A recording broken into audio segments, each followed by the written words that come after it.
Hi, everybody. Welcome to my channel. My name's Kathy. I'm so glad you're here.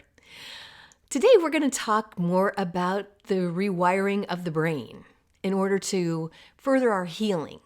We have to take care of what's going on inside that noggin of ours to ensure that we are maximizing every healing opportunity.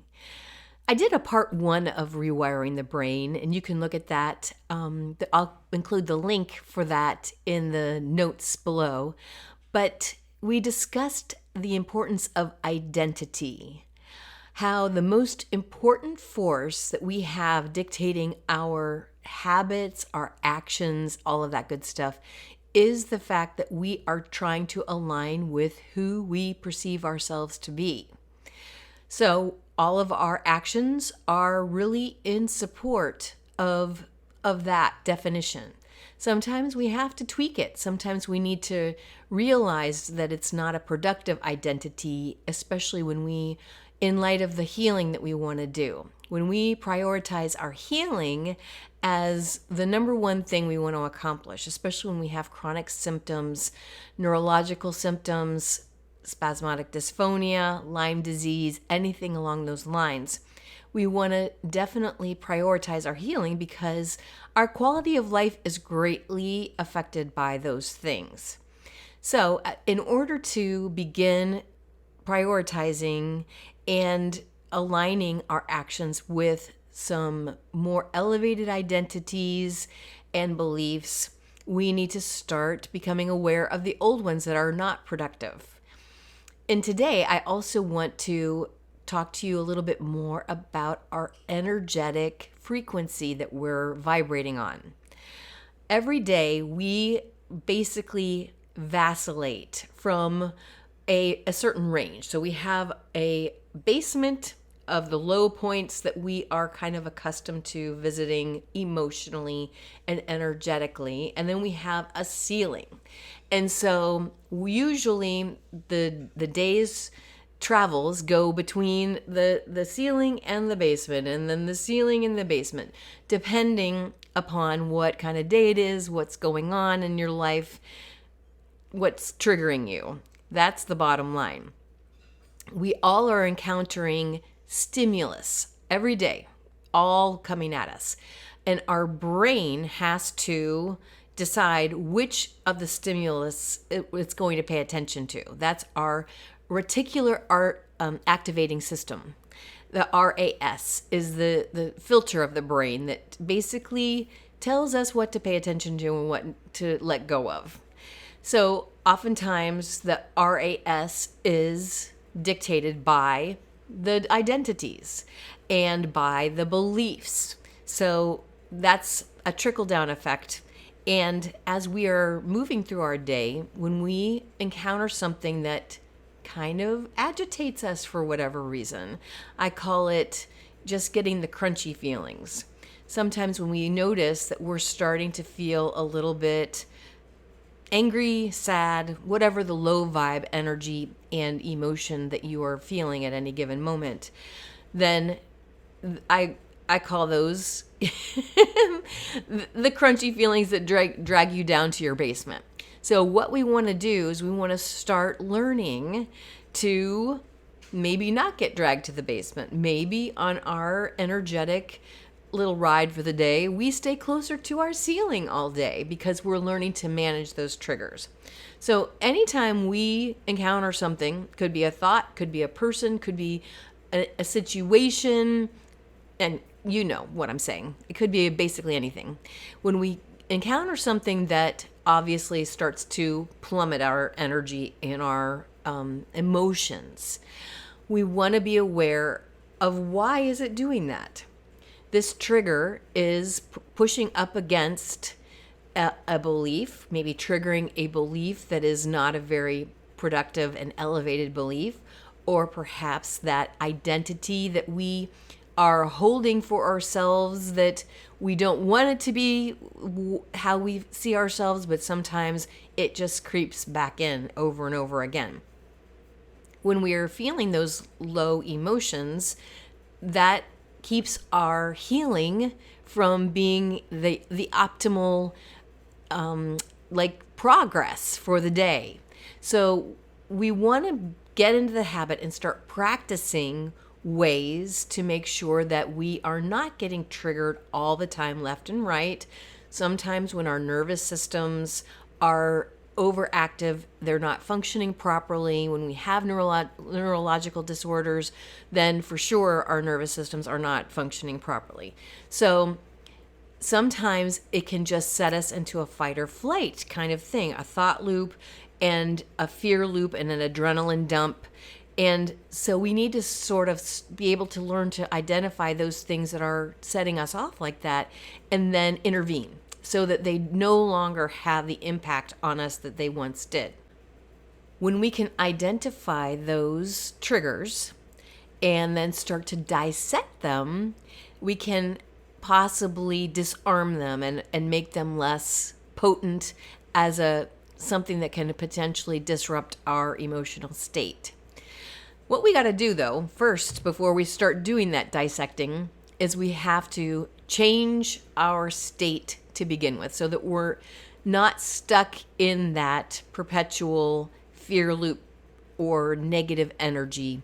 We snap ourselves out of it before we start to try and identify and analyze the situation. So when we experience something that's starting to like upset you, you can feel yourself kind of getting a little angry or like sad or disappointed, whatever the low vibe emotion you feel coming on, you just say, nope, stop, not doing it.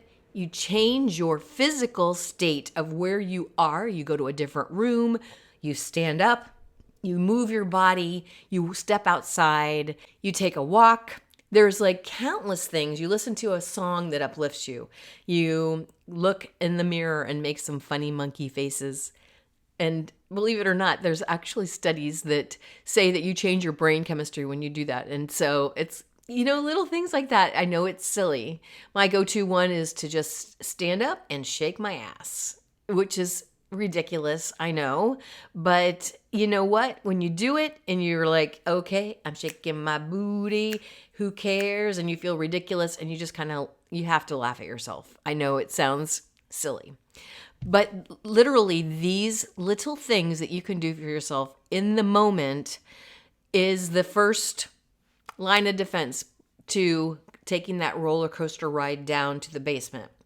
So we want to catch as the car on the roller coaster is starting to go down the hill. We want to stop it, interrupt. And then once we do that, then once we've calmed ourselves down and gotten into a different state of mind, then we can begin doing the analysis. What did I make that stimulus mean?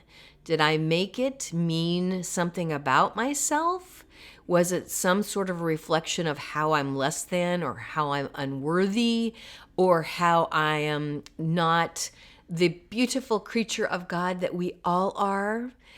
Does it trigger me to worry that I'm not healing? Am I getting triggered by the sound of my own voice? A lot of times with spasmodic dysphonia, even when you're having that difficulty talking and you hear yourself and it doesn't sound as strong and as confident as you would like it to sound, we can get triggered by just having a bad voice day. Or if you're having other symptoms, if you have other neurological symptoms, if you're dizzy or you're just feeling fatigued, whatever you're suffering from, all of this applies to really any symptom. So it's not just like one thing benefits from this. We, as entities, our healing benefits from staying in a high vibe so that our immune system can function the best, our digestion is great, our repair mechanisms on our cells can work properly, and basically all systems go. We want them all working together and in synchronicity, which can happen when we're in the right emotional state. So we're trying to break the cycle of being in the fight or flight loop, which I know many of us are. I know I was always in fight or flight. I was so jumpy. Like I would get startled so easily. I would just feel super upset or fearful at the littlest things that would happen. We have a tendency to make everything be such a weight of importance that it maybe doesn't need to always have. Again, this is our primordial brain that gets clicked on, triggered sometimes. Once that primordial brain takes over, its job is to keep us safe. So at all costs, this primordial brain wants to tell us any potential danger, even if it's just emotional danger, because someone might think poorly of us. Oh no, then we're cast out of the tribe. And in which case, back in millions of years ago, that was an issue. And you get cast out of the tribe and you do starve and possibly perish because you don't have the defense of the other tribal people keeping you safe and safety in numbers and that sort of thing. There is a reason that this whole thing happens within our brain. There was an evolutionary benefit for it to happen at certain times of our evolution. But now we're attempting to thrive in our lives, not just survive. We're out of survival mode. We're looking to live and thrive and flourish. And that is what we need to do in order to be able to heal our bodies. Our bodies heal, and then we feel that also. So it's almost like, which came first, the chicken or the egg? Either way you attack it, it's great, because if you can feel the flourishing, then your body can heal. If your body can just heal, and then you're going to feel the flourishing. So either way you want to do it is like a good thing, a good upgrade for your daily quality of life. That's what we're looking for every day. Identifying these triggers. What belief does it trigger? And then, so we have to kind of get into this analysis about our beliefs, because sometimes we have some not so productive beliefs. Are some of our beliefs inherited from other people? Oftentimes we inherit a lot of our beliefs from our parents or other people who have a lot of influence over us when we're children. People who are in our schools or our religious institutions or friends or other mentors or people that you look up to or were even just in an association with. Sometimes we just automatically take on their beliefs and we don't stop to consider if they're actually truly our beliefs, if we really do believe those things. So this is really great to start the process of analyzing each and every one of your beliefs, to just give it the litmus test and see if it's going to be something that is pushing your healing forward. And when I say that, does it elevate you? Does that belief help you feel better in your day, or is it making you feel like crap? If it's making you feel like crap, it's not a good belief, and it's not helping you ultimately get to the goal that you're trying to achieve, which is to heal yourself and move forward and reclaim your life. So we have to analyze, what are my beliefs? So sometimes I know for myself, I had certain beliefs about the world. For instance, when I got really, really sick, because as a result of a traumatic event that happened in our family, I took on these beliefs that the world was no longer a safe place, that people didn't care, that people were not necessarily always good, and all of those types of beliefs. And this particular set of beliefs for me was very destructive because it made me even more fearful, and it made me run my adrenaline more, and it basically pushed me into more of a fight or flight at all times, versus if I had adopted a belief, okay, there was, some circumstances where there were some bad actors, but that's not everybody. And that doesn't necessarily mean that the world is an unfriendly place and that it's that people don't care. So when I took on those beliefs, they definitely amplified my overall nervous system breakdown because I didn't feel safe a lot for no reason. And I had to look at those beliefs and ask myself, is this always true? This, if I say the world is not a safe place or people don't care, is that always true? And then you can find examples of when your neighbor brought in your trash can for you, or, somebody stopped on the side of the road when you had a flat tire or something. You can think of those types of things that kind of like blow holes in that belief and points out the fact that it's faulty. Because I guess we should talk about the basic truths of the world. First and foremost, you are an amazing child of God and you were created perfectly just the way you are. And also, your body knows how to heal itself and will always fight to do it. Next belief, which is the truth, is the fact that God and the universe have your back. The universe is conspiring for you. And the universe is an abundant place. We are meant to be abundant beings living in health, harmony, and happiness. And anything that is a belief that suggests otherwise is a faulty belief and needs to be tweaked, I think. As we're starting to identify some of these beliefs, if you have a belief, let's say you have a belief about your symptoms. Let's say that you think that you have a condition that can't be healed. You will have to work on those beliefs in order to then facilitate the action of healing it. Because you don't have to have it all 100% changed, but you have to at least reserve the possibility, open the door for the tiniest possibility that you can heal yourself in order to then follow through with the things that you have to do to change your diet, to learn to regulate your nervous system, to start doing this rewiring of your brain that we're talking about. You're not going to want to do any of that if you don't think it's going to work. So you have to just look at your beliefs around healing. That's a big one because that is a direct correlation to what it is we are trying to accomplish. I'm trying to impart with you how I healed myself from over 30 neurological symptoms and spasmodic dysphonia and all sorts of other things like digestive problems. And you're trying to figure out what your plan of action is and how you're going to take what I'm saying and apply it.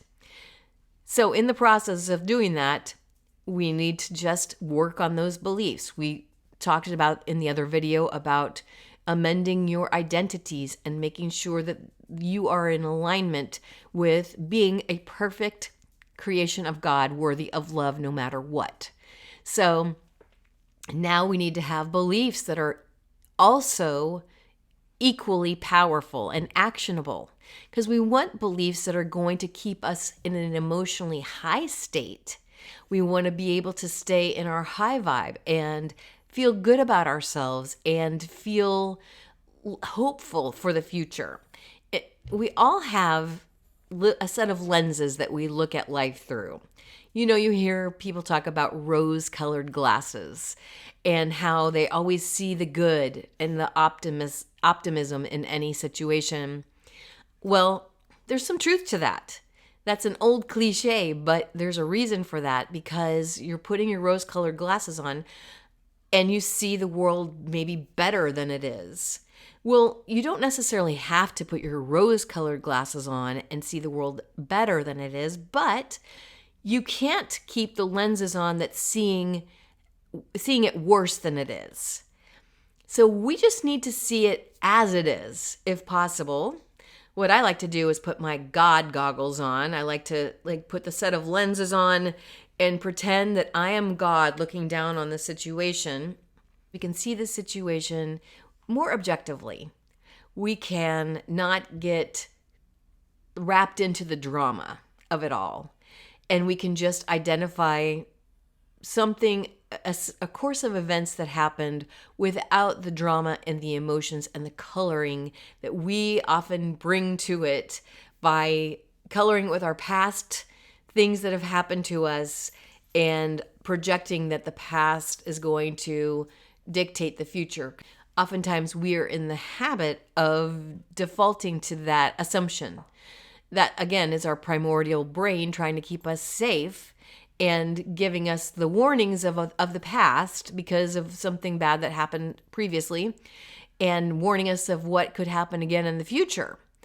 That's not always a very good way to look to our future or interpret the information that's coming in to us at any given moment. When we put our God goggles on, we can more neutrally just evaluate the situation. Maybe we can have compassion for the other people involved in the situation.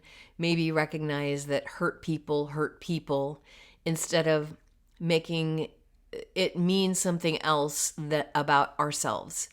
Oftentimes, anything that's an upset for us really boils down to the fact that we are starting to think bad thoughts, bad things about ourselves, and then we also have a propensity to continue to do that after something happens where we feel like we're going to judge ourselves as unworthy. Then we continue to carry that through for, could be the rest of the day, could be several days, months, years afterwards. So we have this sort of situation built in where we like to be unkind to ourselves. And I don't know why that is, but we all do it, and it's not very helpful. So as we're learning to modify those beliefs, catch our triggers before they send us down the roller coaster ride, and just evaluate what is causing those triggers. It's just helpful to then modify some of the beliefs that are keeping us feeling low and recognize that we have the power to elevate it. I hope this will help you begin to become aware of where your emotional state is at any given moment of the day. I think it would be a great idea to do hourly check-ins with yourself.